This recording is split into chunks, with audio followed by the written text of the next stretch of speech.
내일부터는 날씨가 또 추워진다고 합니다. 건강 조심하시고요.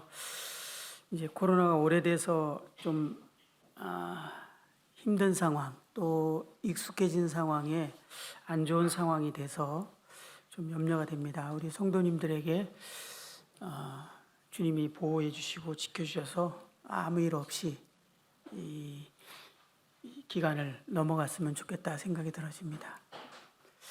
다음 주가 25일 우리 이천 가족의 밤을 하기로 했는데 엄청 형님들이 고민들을 하고 계십니다. 다음 주 어떻게 될 것인가 기도해 주시고 합당하게 진행할 수 있도록 기도해 주시면 좋겠습니다.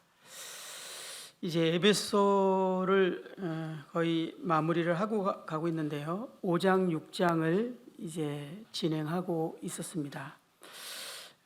우리 5, 6장을 통해서 그리스도인들의 사회생활, 세상에서의 주는 그 영향력에 관계돼서 내용들을 상고해 보고 있었습니다. 그 내용을 이제 우리가 생각해 보면 그리스도의 사회생활에서 첫 번째는 사랑 가운데 행하라라는 말씀이었죠. 그래서 그리스도인들이 하는 사랑은 세상 사람들이 생각하는 그런 사랑과 정말 다른 사랑인 것을 성경을 통해서 우리는 보게 됩니다.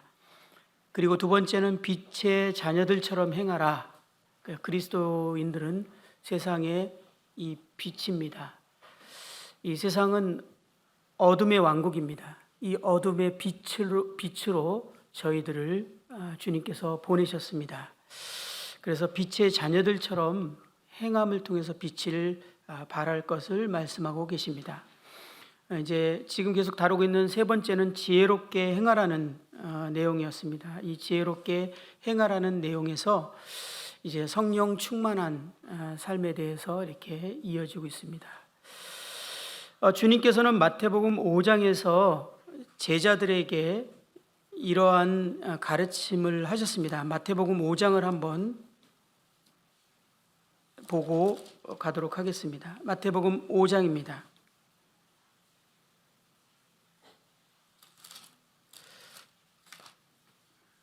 (14절) 13절 14부터 보면 14절에 보겠습니다. 마태복음 5장 14절. 너희는 세상의 빛이라. 산 위에 있는 동네가 숨겨지지 못할 것이요 사람이 등불을 켜서 말 아래 두지 아니하고 등경 위에 두나니 이러므로 집안 모든 사람에게 비치느니라. 이같이 너희 빛이 사람 앞에 비치게 하여 그들로 너희 착한 행실을 보고 하늘에 계신 너희 아버지께 영광을 돌리게 하라. 13절에 보면 너희는 세상의 소금이니 소금이 만일 그 맛을 잃으면 무엇으로 짜게 하리요? 후에는 아무 쓸데없어 다만 밖에 버려져 사람에게 밝힐 뿐이니라. 주님께서 이제 자신을 따르는 이 사람들에게 너희는 세상의 빛이고 소금이라 이렇게 말씀을 하셨습니다. 이 세상의 빛은 그리스도인들이 이 어두운 세상에 도덕적일 뿐만 아니라 영적인 영향력을 발휘하는 것을 보여주고 있습니다. 율법이 이렇게 이스라엘 백성들에게 비춰졌을 때 그들의 마음 가운데 있는 어둠이 비춰졌습니다. 우리는 율법의 기능을 잘 알지만 사람들이 자신이 얼마나 어두운 존재인지 죄인인지를 몰랐습니다. 하나님께서는 율법을 통해서 자신이 죄인인 것을 깨닫게 하셨습니다. 이처럼 오늘날 세상에도 이런 율법과 같은 역할을 하는 것을 하나님이 두셨는데 그것이 거듭난 그리스도인들이라는 것입니다. 그래서 반드시 세상은 거듭난 그리스도인들 옆에 있을 때 자신의 어둠이 비춰지도록 하셨다라는 겁니다.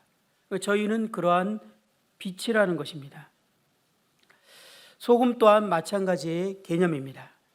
요한복음 8장 12절에는 예수님께서 또 말씀하여 이르시되 나는 세상의 빛이니 나를 따르는 자는 어둠에 다니지 아니하고 생명의 빛을 얻으리라. 예수님은 이 땅에 오셨을 때 빛이셨습니다.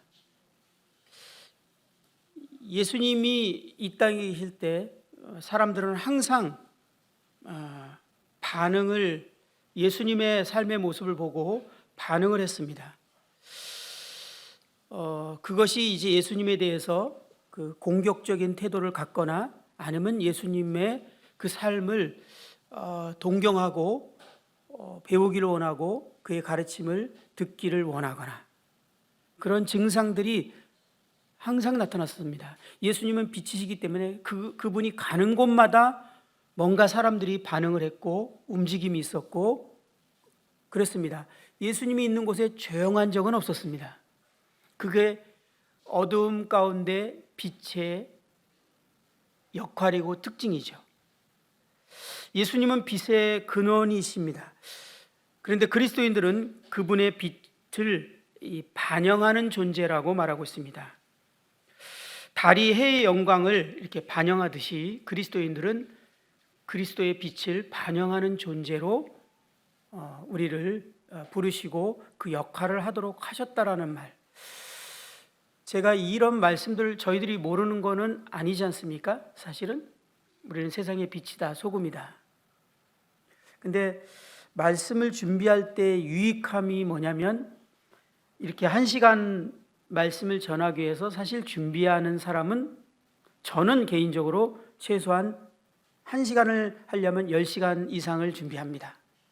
그러면 10시간 이상을 제가 이 말씀을 묵상하고 있는 거거든요. 찾아보고 보고 또 생각하고 기도해보고 그러면서 상당히 이 말씀에 준비하는 과정에서 많은 자신의 모습을 돌아보게 되고 도전을 받게 되고 오늘날 우리 그리스도인들의 모습에 대해서 하나님이 어떻게 생각하실까? 또 나에 대해서 주님은 어떤 마음이실까라는 생각을 참 하게 하는 시간이 많이 됐습니다. 우리가 이런 그리스도의 이 빛을 반영하는 것은 우리들의 행실과 증거로 이루어집니다.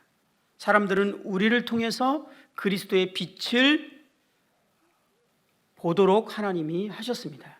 그래서 빌립보서 2장 15절에 보면 이는 너희가 흠이 없고 순전하여 어그러지고 거스리는 세대 가운데서 하나님의 흠 없는 자녀로 세상에서 그들 가운데 빛들로 나타나며 이렇게 말하고 있습니다. 이 말씀에 보면 그리스도인들은 산 위에 있는 동네와 같다라고 말씀하시는 것이 그런 의미인 것 같습니다. 그리스도인들이 하나님이 우리에게 주신 이 말씀대로 순종할 때, 그 뜻대로 말씀대로 살고자 할 때 결코 숨겨지지 못하는 산 위의 동네처럼 모든 사람들의 눈에 다 보이는 빛이 결코 가려지지 않는 그런 존재라고 말하는 것에 엄청난 도전을 받습니다. 과연 합당한 삶을 우리가 살고 있는가? 이런 부분에 다른 사람들은 우리를 통해서 무엇을 생각하고 믿지 않는 사람들은 우리를 통해서 어떤 반응을 하고 있는가? 저희는 지금 가정생활 또 직장생활, 사회생활에 대해서 교제하고 있는 과정입니다. 그런 과정에서 이러한 말씀들을 생각해 보게 되는데요. 이 또한 그리스도인들은 세상의 소금이라고 이렇게 말씀하셨는데요. 소금은 음식의 맛을 내지만 대표적인 것은 부패를 방지하는 것으로 사용됩니다. 그렇죠? 그리고 이 소금은 갈증을 일으킵니다. 우리가 짜게 먹으면 갈증이 일어나는 것처럼 이처럼 그리스도인들은 사람에게 어떤 진정한 사람의 삶의 의미를 생각하게 할 뿐만 아니라 이 방부제와 같은 그러한 세상의 역할을 하고 또 진리를 갈망하게 하는, 저는 저 사람의 삶은 왜 저럴까?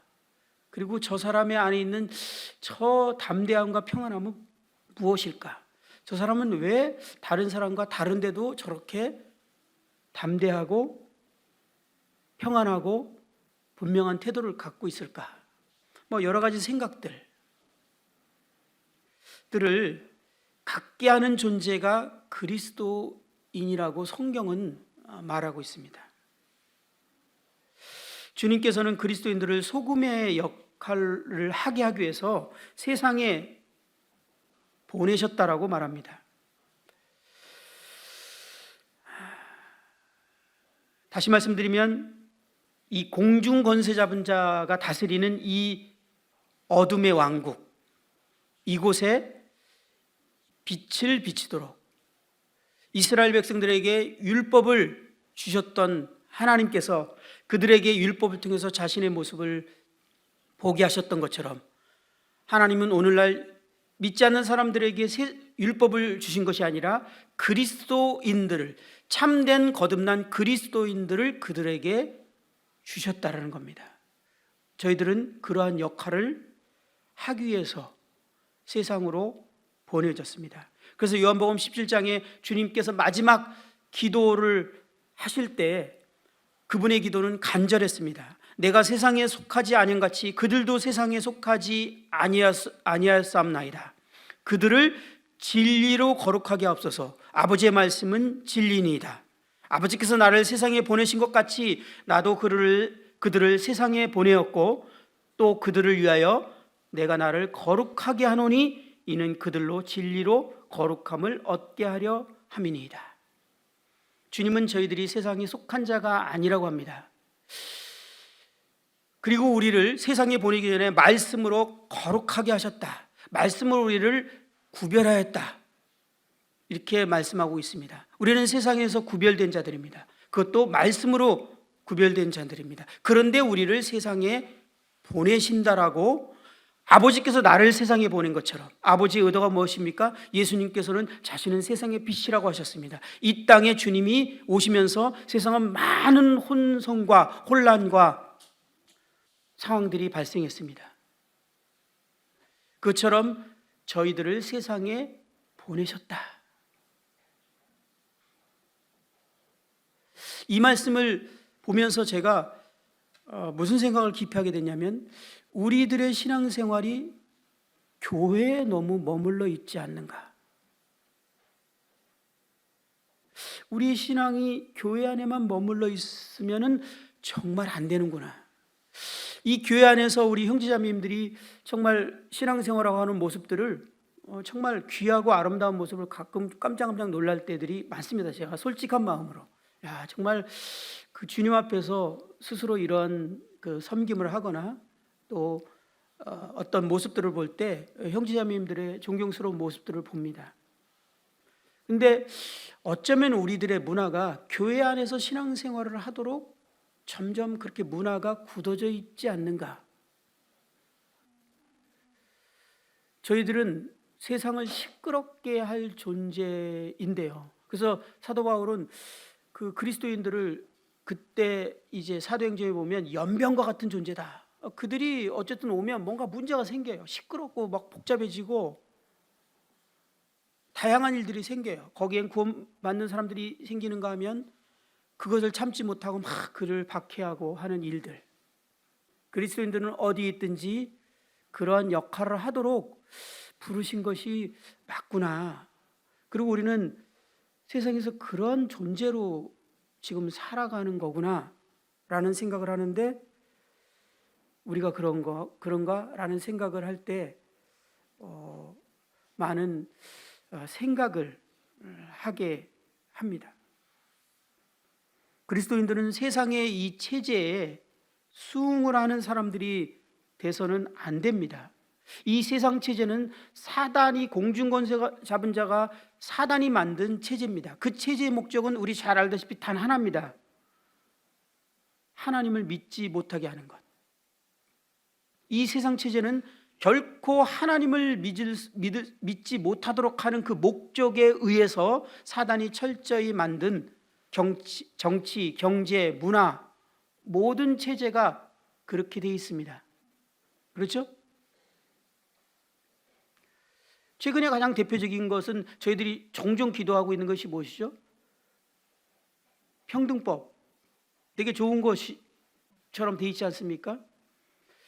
제가 어떤 아이와 대화한 얘기를 들었는데, 학교에 가서 이제 동성연애에 대해서 만약에 문제를 얘기를 하면 친구들이 막 그 초등학생들이 뭘 안다고 막 다 일어나서 막 몰려들어 버린대요. 그리고 네가 어떻게 그렇게 생각하냐고 막 이렇게 한다는 겁니다. 초등학생들이요? 이게 세상 체제입니다. 이 세상 체제에 익숙한 아이가 이제 주일학교 왔다고 생각하시고, 주일학교 선생님이 이번 말씀이 그 주제가 지나가요. 그 얘기를 딱 던졌다고 생각해 보세요. 그 아이는 어떻게 반응할까요? 일단 그것이 제대로 이해되기 전에는 안에서부터 거부 반응이 확 들 겁니다. 이 하나님 못 쓰겠구만 라는 생각을 하게 될 것입니다. 이 세상 체제는 다 그렇게 사단이 하나님을 믿지 못하도록, 그리고 그리스도인들이 이 세상 체제에 익숙해질 때 결코 능력을 발휘할 수 없도록 만들어 놓은 것입니다. 그거 우리 알고 있지 않습니까? 이 체제, 이 어두운 왕국에 빛과 소금이 되도록 저희들을 보내셨다라고 말하고 있는 것입니다. 그래서 로마서 12장 2절에 너희는 이 세대를 본받지 말고 오직 마음을 새롭게 함으로 변화를 받아 하나님의 선하시고 기뻐하시고 온전한 뜻이 무엇인지를 분별하도록 하라 라고 말씀하고 있는 것입니다.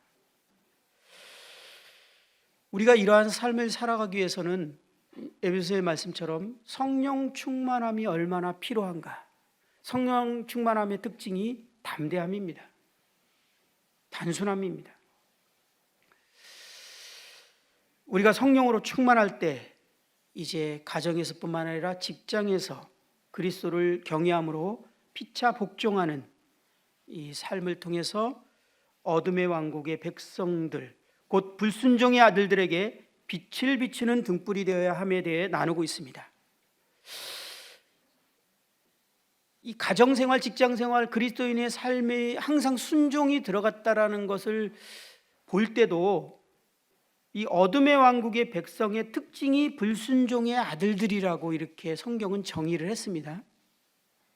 이게 어둠이라면, 이 어둠에 빛을 비친다면 순종의 아들들이 빛이 되겠죠.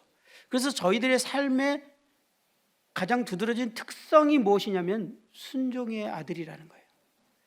그래서 우리가 지금 교제가 나오고 있는 영역들은 다 그리스도께 순종하는 마음으로 피차 복종하는 그러한 삶에 대해서 하나님은 우리에게 요구하고 있는 듯이 생각이 들어지지 않습니까? 그리스도인들이 살아가는 목적은 분명합니다. 그리스도인들은 어디에 있든지 무엇을 하든지 이 삶의 목적에 의해서 살아간다라고 생각이 들어집니다. 로마서 14장 7절에 보면 우리 중에 누구든지 자기를 위하여 사는 자가 없고 자기를 위하여 죽는 자도 없도다. 우리가 살아도 주를 위하여 살고 죽어도 주를 위하여 죽나니 그러므로 사나 죽으나 우리가 주의 것이로다. 이를 위하여 그리스도께서 죽었다가 다시 살아나셨으니 곧 죽은 자와 산 자의 주가 되려 하심이라. 저희들이 요즘 금요일 날 훈련반에서 성화에 대해서 이제 교제를 하고 있는데, 그 기본적인 이제 진리가 우리가 그리스도와 함께 십자가에 못 박혀 죽었다라는 것입니다. 이것은 이제 우리의 삶은 끝났다라는 겁니다. 지금까지 과거에 살아왔던 우리의 삶은 없습니다. 우리가 즐겨했던,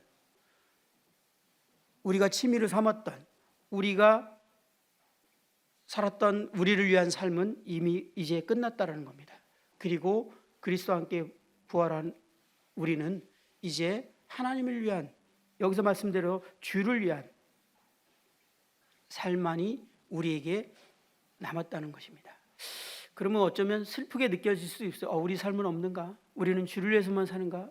예. 그런데요, 놀라운 것은 우리가 주를 위해서 살 때 주님이 우리의 삶을 사시기 시작합니다. 근데 그게 문제는 비례라는 겁니다. 우리가 주님을 위해서 얼마만큼 사느냐, 그 비례만큼 하나님이 우리를 위해서, 주님이 우리를 위해서 살기 시작합니다. 제가 수년 동안 그것을 몰랐기 때문에 스스로 나의 삶을 내가 꾸려가느라고 참 수고하고 힘든 삶을 살았습니다. 어떤 계기를 통해서 나의 삶을 전체 주님께 양도하는 날이 저에게는 있었습니다. 그때 정말 진정한 평안과 만족이 시작됐습니다. 그리고 이제 주님이 저의 삶을 살기 시작했습니다. 우리가 우리의 삶을 주님께 드리는 만큼 주님은 우리의 삶을 사십니다. 그것이 얼마나 놀라운 삶인지 우리는 알지 않습니까? 그리고 세상 사람들이 얼마나 자기의 삶을 자기가 주인이 돼서 살아가는 이 삶이 얼마나 수고롭고 무거운 삶인지 우리는 알지 않습니까? 그것이 죄라고 말하고 있지 않습니까? 그렇다면 우리가 그들에게 무엇으로 빛을 드러낼 수 있습니까? 우리가 주를 위해서 살고 주는 우리의 삶을 살아주는 이 삶이 그들에게 빛이 되지 않을까요? 그래서 고린도서 5장 14절에 그리스도의 사랑이 우리를 강권하시는도다. 우리가 생각하건대 한 사람이 모든 사람을 대신하여 죽었은즉 모든 사람이 죽은 것이라. 그가 모든 사람을 대신하여 죽으심은 살아있는 자들로 하여금 다시는 그들 자신을 위하여 살지 않고 오직 그들을 대신하여 죽었다가 다시 살아나신 이를 위하여 살게 하려 함이라. 그리스도의 삶은 믿지 않는 사람들과 삶과는 조금 다른 게 아니라 완전히 다릅니다. 180도 다른 겁니다. 그렇죠? 삶의 목적 자체가 달라요. 그리고 방식도 다릅니다.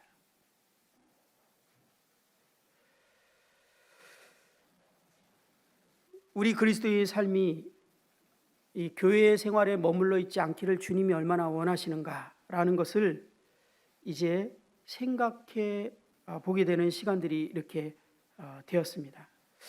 그래서 우리는 각자 있는 곳, 직장이나 학교나 지역 가정에서 하나님 나라의 삶의 방식을 가지고 살아야 한다라는 것에 대해서 이번 말씀들을 이렇게 준비하면서 참 많이 도전을 받게 됩니다. 그리고 예전 생각이 하나 났어요. 이번 주에 이렇게 말씀을 묵상하다가 예전에 제가 이제 30대 때 직장을 이제 가기 위해서 주님께 기도하면서 이런 소원을 가지고 기도를 했어요. 한 예로 이제 직장이 예인데 사람이 많은 이 공장에 들어갔으면 좋겠다.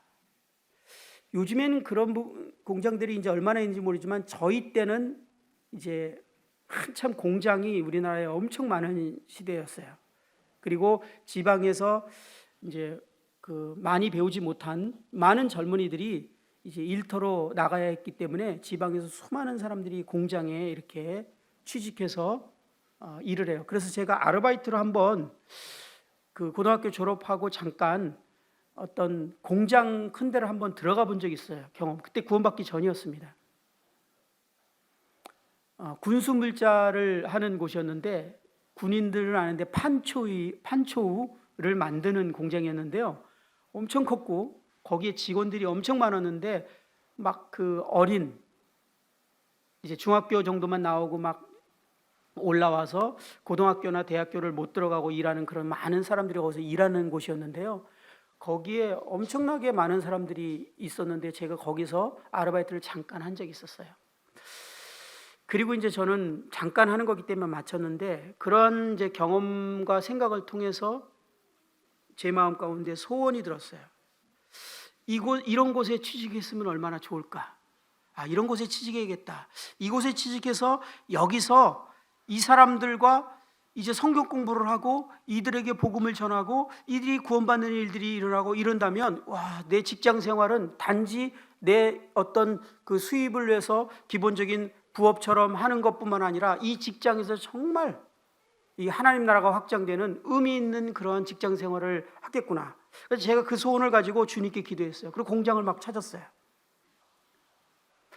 이런 생각과 이런 태도는 그 당시에 왜 나왔는가라고 지금 갑자기 생각이 들었던 건 뭐냐면, 저의 삶 자체가 교회에서 신앙생활에 멈춰 있지 않았고 세상에 나가서 그리스도인으로서 빛을 비치고 소금의 역할을 하는 것이 너무나 당연했고, 그것을 어떻게 행할 것인지에 대해서 직장과 연결해서 좋은 아주 그 직장보다는 이 영혼들이 몰려있는, 그 다음에 가난하고, 이 고린도전서 1장에 말하는 것처럼 배우지 못하고 가난하고 정말 무식하고 그런 사람들이 많이 모여있는 곳은 어딜까? 하나님들이, 주님께서 그런 영혼들을 사랑하시고 그런 영혼들을 구원하신다고 했는데, 그럼 나는 그런 곳에 취직해서 그렇게 해야 되지 않는가? 근데 제가 그런 것을 생각했던 80년대는요, 한참 민주화 운동이 일어날 때였습니다. 저는 봉천동에 살았고 거기가 저희 교회였어요. 거기 어느 대학교가 있죠? 서울대학. 서울대학교 학생들이 그 민주화 운동에 상당히 선두를 달리고 있던 사람들이 거기 많이 있었습니다. 그들이 그 대학교를 나와서 어떻게 하신 줄 압니까? 공장에 다 취직했어요. 그리고 본청동의 산동네로 다 들어갔어요. 민주화 운동을 위해서. 저는 거기 살았기 때문에 알아요, 그거를. 서울대에 나와서 그들이 생각하는 그 가치, 이 나라를 바꿔야겠다라는 것 때문에 그들이 신분을 위장하고 공장에 취직했단 말이에요. 제 나이 또래는 아실 거예요, 이게 무슨 얘기인지. 그리고 봉천동 산동네에 들어가서 그 마을 사람들과 같이 살았어요. 그들도 그렇게 하는데 나는 그렇게 해야 되지 않겠는가? 이런 생각이 그때 정말 많이 들었어요.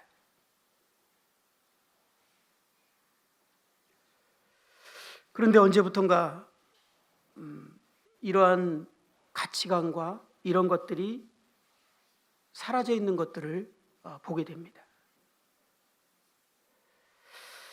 교회에서는 그리스도인인 것처럼 살아가지만 이 세상에서는 그들과 다르거나 튀거나, 그러기보다는 우리는 당신과 같은 존재예요. 이상하게 보지 않게 하기 위해서 오히려 그러고 있는 이 세상 체제에 수긍하고, 오히려 그들이 우리를 다르게 볼까 봐 겁을 내고 있는 저의 모습을 보게 됩니다.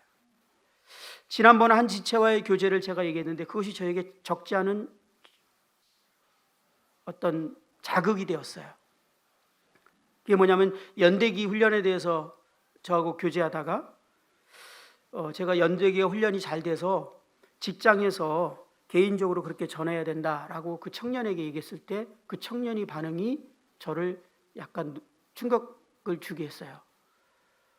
그래요? 저는 한 번도 그 생각을 해본 적이 없어요. 교회에서 온 사람이나 교회 나하고 연결된 사람에게 1대1로 연대기를 해야 된다는 건 비로소 이제, 그것도 안 했지만 이제 생각해서 시도하려고 했지만, 내가 다니는 직장에서 그 사람들, 어떤 사람에게 1대1로 내가 연대기를 전해야 된다는 생각은 한 번도 안 했어요. 이 말에 정말 책임감과 많은 생각을 하게 했습니다. 우리의 생각이 과연 어쩌면 그렇지 않은가?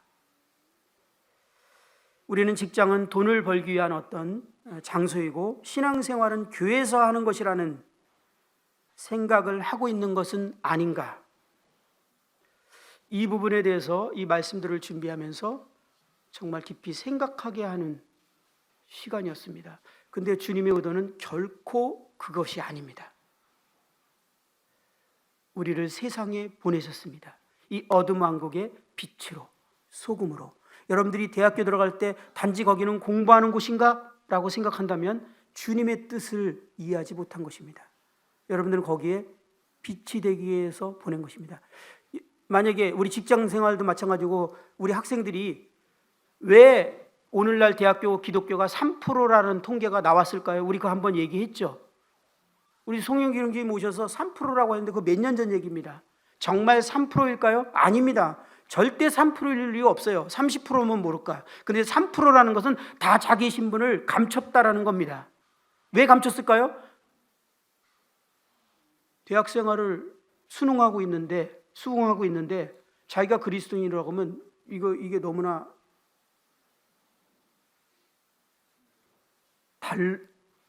그들에게 자기가 그리스도인이라는 말을 말할 수 없는,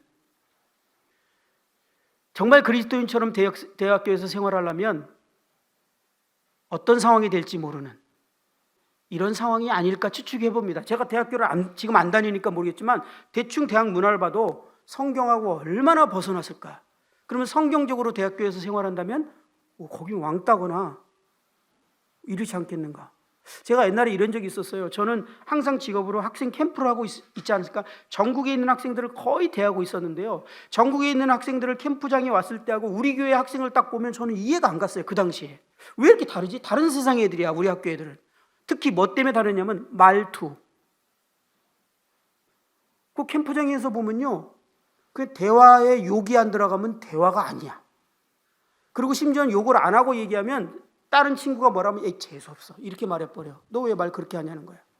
모든 대화에 차마 제가 말할 수 없는 어떤, 근데 요즘에는 이제는, 옛날엔 그랬는데 요즘에는요 그게 욕인지도 모르고 하더라고요. 옛날에는 욕 같았는데 이제는 욕도 아니야. 지금 학생들은 내가 우리 애한테 얘기했더니 그게 욕이었어요? 라고 하는 거야. 근데 그때는 그 심한 욕이었거든요. 근데 우리 학생들하고 교회에서 대화하는 거 보면 그런 단어가 안 나와. 그래서 저는요 구원받은 학생이라서 다른 줄 알았어요. 그런데 어느 날 제가 전국의 캠프를 계속 다녔거든요. 직업이 그런지라 촉천이 되겠어요. 항상 학생들하고 앞에서 게임하고 내가 놀고. 근데 어느 날 캠프장에 딱 갔는데 한 여학생이 오더니 나한테 저 형제님 캠프장에서 봤어요 그러는 거야. 그래서 그래? 어디서 봤냐 했더니 속리산에 갔을 때 형제님 계셨어요. 그래서 근데 왜 너 나한테 아는 척 안 했어? 그랬더니 갑자기 도망가더라고요. 그래서 왜 도망갔나 그때는 생각하다 나중에 알았어요. 그 모처럼 캠프장에 왔을 때 아이들이요 막 디스코 타임도 제가 해주고 막 게임도 하고 애들 거기서 막 그동안 쌓인 스트레스 거기서 풀거든요. 그러니까 탈선을 많이 해요. 근데 그 아이가 나한테 와서 인사를 하는 순간 걔는 그 2박 3일은 끝난 거예요. 즐거움은. 걔는 다른 애들처럼 행동할 수가 없어요. 그러니까 저한테 말 안 한 거예요. 제가 전국에서 수많은 캠프를 했는데 단 한 명도 나한테 와서 아는 척하는 학생이 없었다는 게 신기하지 않습니까? 전국에 있는 그 당시에 우리 모임의 학생들은 날 다 알았어요. 근데 나를 아는 척 안 해. 근데 여학생 한 명이 그걸 증명한 거야. 사실 나 거기서 봤어요. 근데 아는 척 안 한 거야. 왜? 우리의 삶이 교회에서만 신앙생활이었기 때문에 학교에서는 그렇게 할 수 없었던 거예요. 근데 주님은 우리를 세상의 빛으로 보내신 것입니다. 이 생각들이 오늘 막 나더라고요, 다시.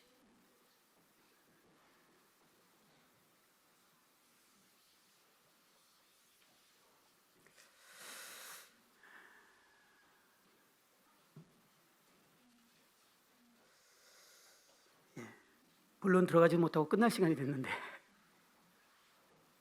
우리는 지난 시간에 빛의 자녀로서 사회생활을 이제 할 때 어떻게 해야 하는지, 그리고 우리가 가정생활을 통해서 남편과 아내와의 관계를 통해서 부모와 자녀의 관계를 통해서 어떻게 세상의 빛으로 드러내야 하는지에 대해서 말씀을 나눴습니다. 그래도 한 부분은 하고 지나가겠습니다. 6장 5절입니다. 마지막 종과 상전의 관계인데요.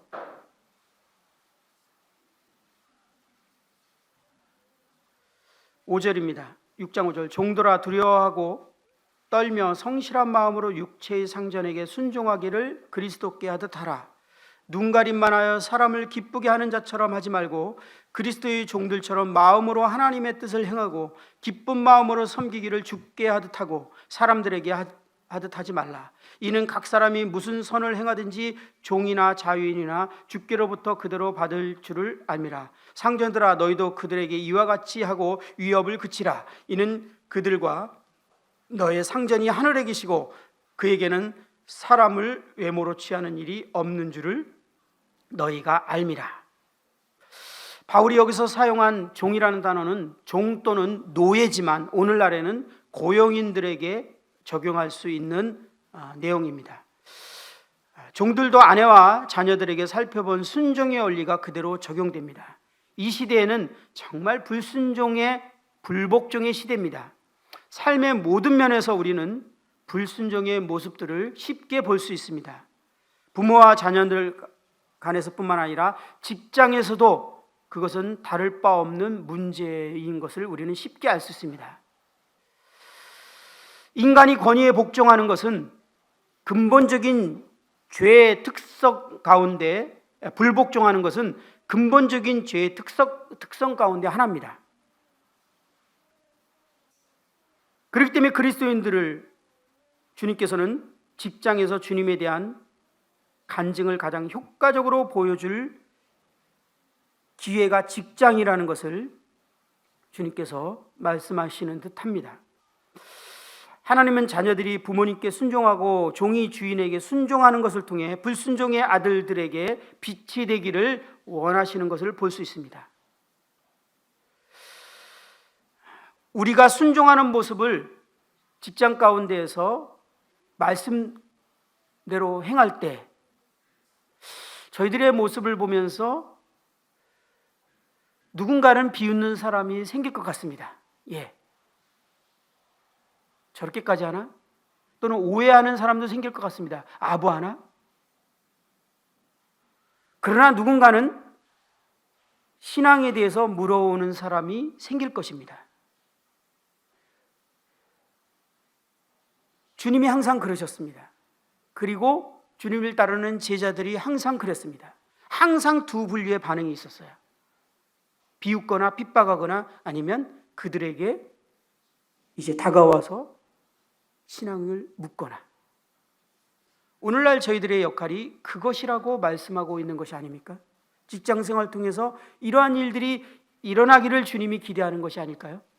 학교에서 이러한 일들을 일어나기를 원하는 것이 아닐까요?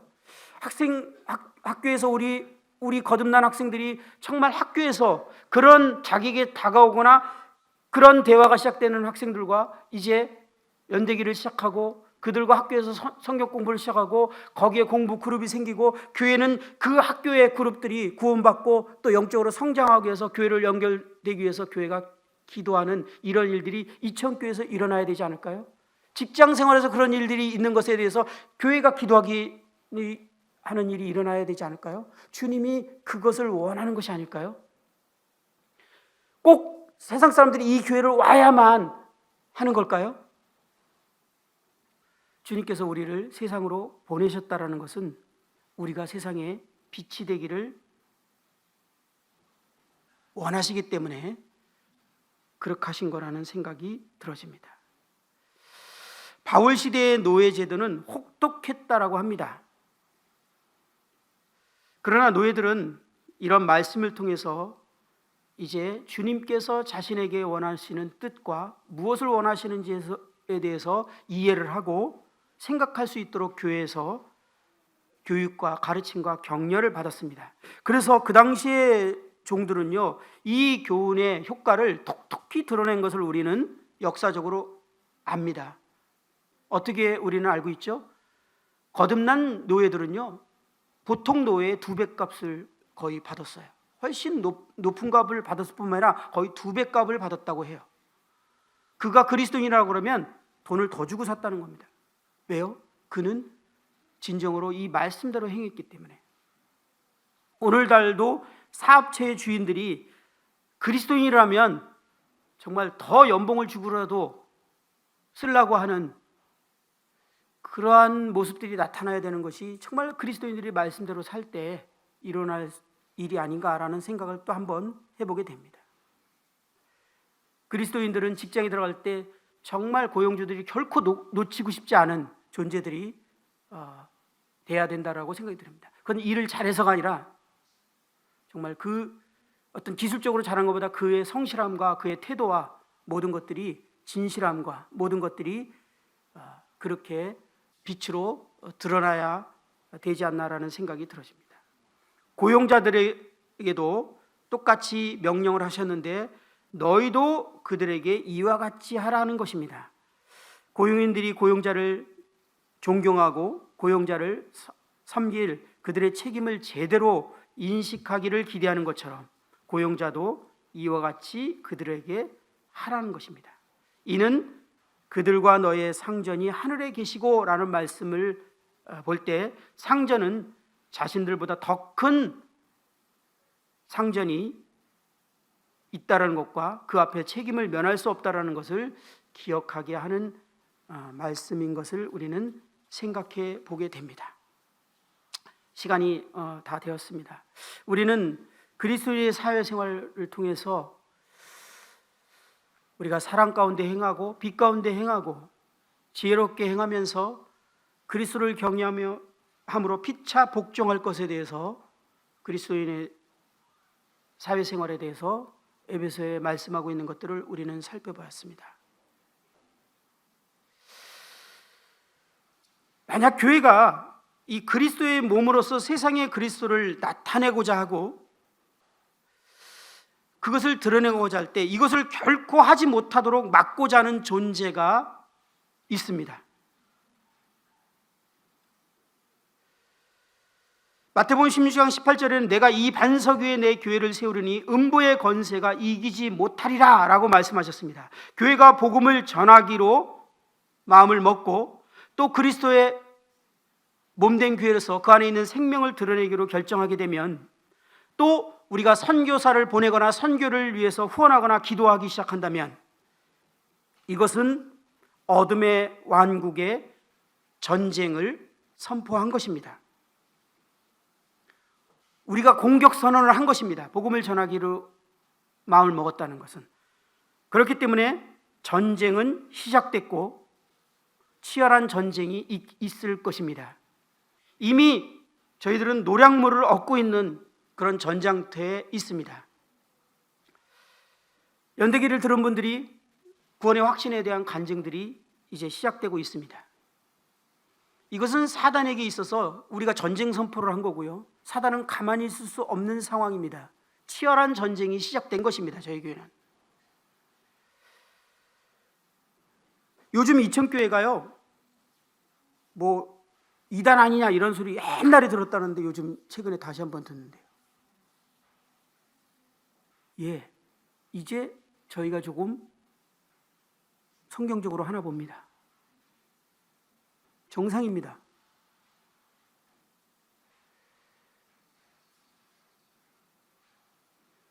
성도들이 빛의 자녀로서 세상에 빛을 비추고자 할 때 이것을 싫어하며 이러한 삶을 살지 못하도록 방해하는 존재가 있을 것입니다. 세월을 아끼며 기회를 사서 복음을 전하고자 할 때 이것을 강력하게 막아서고 싸우고자 하는 존재가 누구입니까? 베드로전서 5장 8절에는 근신하라 깨어라 너희 대적 마귀가 우는 사자같이 두루다니며 삼킬 자를 찾나니, 성경은 우리가 이러한 삶을 살고자 할 때 우리에게는 치열한 영적 전쟁이 있을 것을 말하고 있습니다. 교회가 이러한 전쟁이 없다라면 문제가 생긴 것입니다. 믿지 않는 사람들이 저희 교회를 어떤 식이든지 공격을 해야 됩니다. 저희들을 어떤 식이든지 공격하거나 아니면 저희에게 도전을 받거나 그 어두움이 드러나거나, 이것을 주님께서 우리를 세상에서 보내신 이유라고 말씀하시는 것이 아닙니까? 그렇기 때문에 이 에베소의 마지막 끝에는 영적 전쟁에 대해서 기록하면서 이 성경이 마무리됩니다. 이 말씀대로 사게 되면 가만히 묵상할 때 결국은 영적 전쟁이 치열하게 있을 수밖에 없다. 그것은 너무나 당연하다. 그렇기 때문에 우리는 이 영적 전쟁에 대해서 준비해야 된다. 어떻게 싸워서 승리할 수 있는지에 대해서 정말 준비해야 된다. 그러면서 이 말씀에 이어서 이제 10절부터 끝으로 너희가 주 안에서와 그의 힘의 능력으로 강건해지고 라고 말씀하면서 영적 전쟁이 기록되어 있는 것을 보게 됩니다. 우리 다음에는 우리의 이러한 영적인 전쟁을 어떻게 준비할 것인지에 대해서 생각해 보면서 저희들이 이 치열한 영적인 싸움에 승리하는 개인과 교회가 되기를 바랍니다. 오늘은 마치도록 하겠습니다.